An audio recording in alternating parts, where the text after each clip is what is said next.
Hey guys, Danny Johnson here, and today we're going to be talking about the iPhone 12 Pro Max and its ability to shoot different frames per second. So that's what the FPS means, and we're going to go over a few of the different ones, including under regular video recording, the 24, 30, and the 60 frames per second. So first of all, that's important to know what that means. And a video really is just a bunch of pictures put together, right? So if you're at 24 frames per second, it's taking 24 pictures every second, for example. 30 would be 30 pictures every second, and 60 would be 60 pictures per second. Now you can imagine taking up to 60 pictures a second is a lot more memory than when it's half of that, the 30, right? So we're going to go into our settings, and we're going to go down to where it says camera.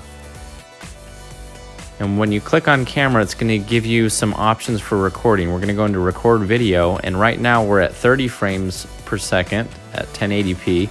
We're going to click the 4K 60. And at the bottom, it'll tell you how much more memory you're going to use doing that. So that's something to keep in mind.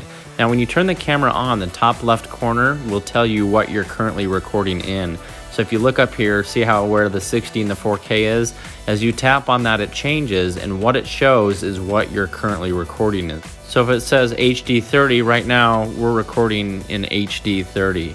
And so I'm going to go through and give you a few examples of the different frame rates here. And the best way to do that is record it and then play it in slow motion. Now, before we do slow motion, I'm just moving the camera around. Sorry if I'm making you dizzy, but this is 30 frames per second. And so you can kind of see that it's a little bit jittery. If you switch it like now to 60, I don't know if you can tell, but it's a little bit more smooth in the transition because you have more pictures that are being filled into the gaps every second. So here I'm going to roll the car in 30 frames per second. Now 60. Okay, and I don't know if you can tell the difference, but now you'll definitely tell it slowed down. Look at this 30 frames per second. See how the car kind of jolts a little bit? It's a little jittery, doot, doot, doot. Here's 60. See how the car rolls smoothly? It's the same speed that I'm rolling the car. Okay, and I'll show you the same thing here with the wheel. Here's 30 frames per second, and you can not really even tell much of a difference just by looking at it with 30 and 60. But when you slow it down, you're going to definitely see a difference here. So here's 30. Let's see, as we push it, it has a little bit of jitter to it. In fact, the wheel almost appears to be stationary, and you've probably seen that if the timing is just right. Okay, and by comparison, here's 60 frames per second. So you can now see the wheel pretty much spinning. I mean, sometimes it looks like it's a solid wheel, but this one is, you can definitely tell a little bit different how the 60 frames per second is acting.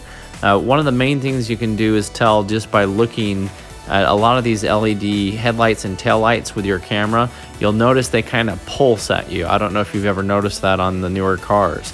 And so that's something important to know. If you're recording and you don't want to have that annoying pulse look to it, you can change the frames per second, and it might change it. So here's an example inside the car, the gauges were doing it. So here's 24 frames per second.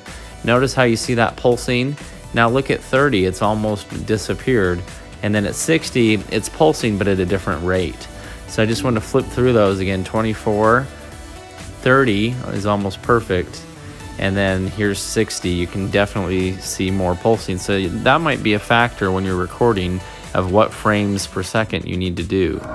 As another example with a constant speed, here's a drill, and so here's 24 frames per second. Here's 30, see if you can tell a difference looking at it spinning. And then here's 60, you can actually see it looks like it's slow motion. Again, with a car, let's roll this one around a few times, and let's just show you. Here's 24 frames per second. Here's 30. And here's 60, and it may look, pretty similar between those, but definitely see the 24 frames per second, how jittery this looks. Doot, doot, doot, doot, doot. Okay, so now let's compare that to the 30. It's going to be a little bit better. It's still going to have that jitter look to it as it's coming through, but it looks a little more smooth. The wheels actually look like they're spinning now. Okay, and then as an example here, let's go to the 60 frames per second.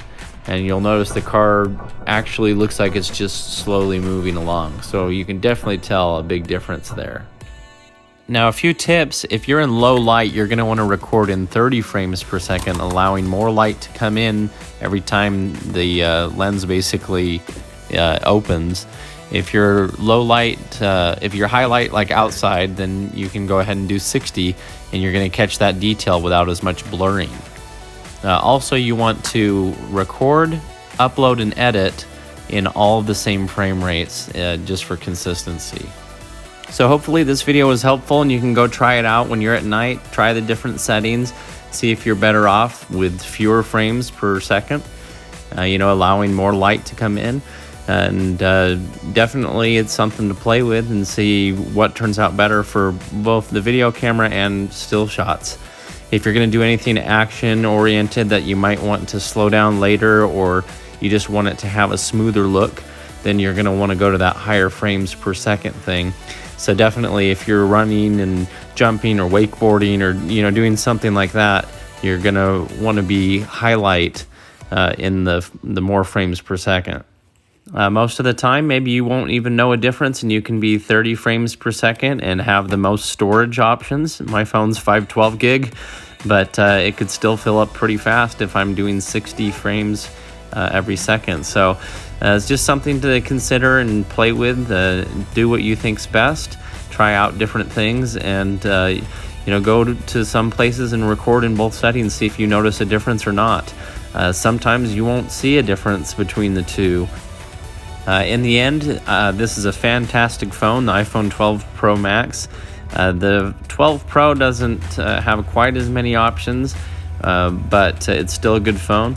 I have other reviews and everything too if you want to check the video description. Every time I make a video, I put it to the playlist. So if you find that playlist, you'll be able to see all the videos that I've made. And again, if you're going to do things of high action and fast speed, everything, then try flipping up that frames per second.